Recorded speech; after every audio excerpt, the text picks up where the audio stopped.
Cool. What do you got for me? 4, 3. Now, listen to Riley. Hey, it's Riley Poole. This is my chance to show you everything that I know in my new game, Decode This. Let me prove it to you. Get ready to step into the marvelous, mysterious world of secret languages and hidden messages. I'm guessing that's significant. This is my area of expertise, or what I like to call the Riley Poole of knowledge. Game on. Decode This. The Egyptians created one of the world's first writing systems like millions of years ago. Okay, obviously it wasn't millions of years ago, but it was a long time ago. We're talking about 4000 BC until the 11th century AD. This writing system was entirely forgotten until 1799. That's when Napoleon Bonaparte tromped across Egypt and discovered this big rock. He found it in a city named Rosetta and called the rock the Rosetta Stone. It had been carved in 196 BC. Here's what makes the Rosetta Stone so amazingly cool. It had carvings in 3 different languages. Ancient Greek, the scribbly stuff from the last 1,000 years of ancient Egypt called Demotic script, and these wild symbols that were created first way back in the 30th century BC, known as, drumroll guys, hieroglyphics. See? I know things. So, these French guys who could read ancient Greek translated the hieroglyphics using the Greek alphabet. Pretty smart, we? Over the next 20 years or so, they got the whole stone translated. Now here's the thing.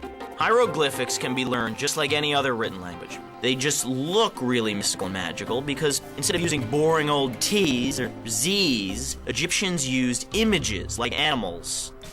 Then, over time, other symbols crept in, representing kings and gods, goddesses, and other things. How cool is that? I want to rule a country and get my very own letter in the alphabet. And while our alphabet is a series of letters put together to create a thought, most hieroglyphics express ideas. Like these 3 symbols that represent health, prosperity, and life. And instead of being spelled with 3 letters, this one solitary symbol means day. The Egyptians were also very creative in how they drew their messages. Hieroglyphics can be written left to right to left, or even top to bottom. The direction the images face tells you which way to read. For example, this bird is facing left, so you read the message left to right. If the bird faces right, the message is read right to left. And when hieroglyphics are stacked on top of one another, the symbol on top is read first. Now, hieroglyphics look like some kind of weird secret code, but they were just a different kind of writing. Let's take a look at some real secret codes that have been used through history to disguise information, messages, and even maps like a national treasure. The science of writing and breaking codes is called cryptography. Some cryptography is really simple. Julius Caesar, for instance, just replaced one letter with another in his secret messages when he ruled Rome to 44 BC. Some of the strongest coding systems have used grids and matrices. Some other ones use cylinders and disks, like the one President Thomas Jefferson created to protect his secrets from foreign enemies. One excellent decoding device was created in the 16th century by an Italian math whiz named Jerome Cardano. It was so simple. All you needed was a piece of cardboard and a pair of scissors. It was called the Cardano grill.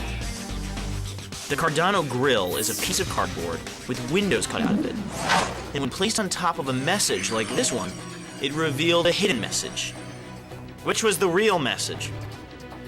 Different kinds and sizes of grills were made for different messages. Back during World War I, there were grills that had 100 windows. Wow, man, those must have been some pretty big secrets.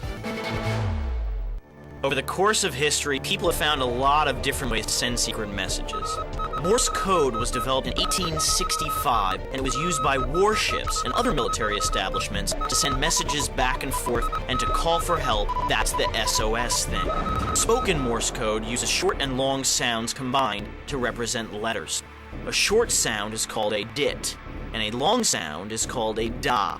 Written Morse code uses dots and dashes to represent dits and das. Dits are dots and das are dashes. Dig, done.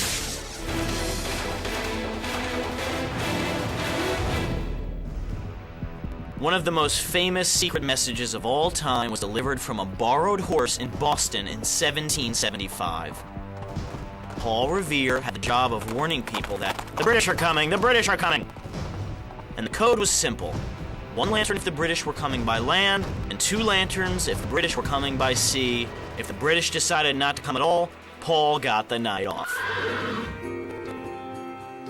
Another way of hiding a message is invisible ink. This is my personal favorite.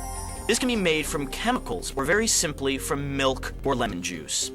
Write the message and hold it in front of a light to reveal it. In the movie National Treasure, invisible ink was used to hide the treasure map on the back of the Declaration of Independence. We uncovered the map by looking through a pair of glasses that belonged to Benjamin Franklin. Now, Franklin was the guy who invented bifocals, those funky glasses your grandma and grandpa wear. If Ben invented glasses today, he might see things through rose-colored glasses, or green, or blue, or yellow, like the ones in this challenge. Go do it.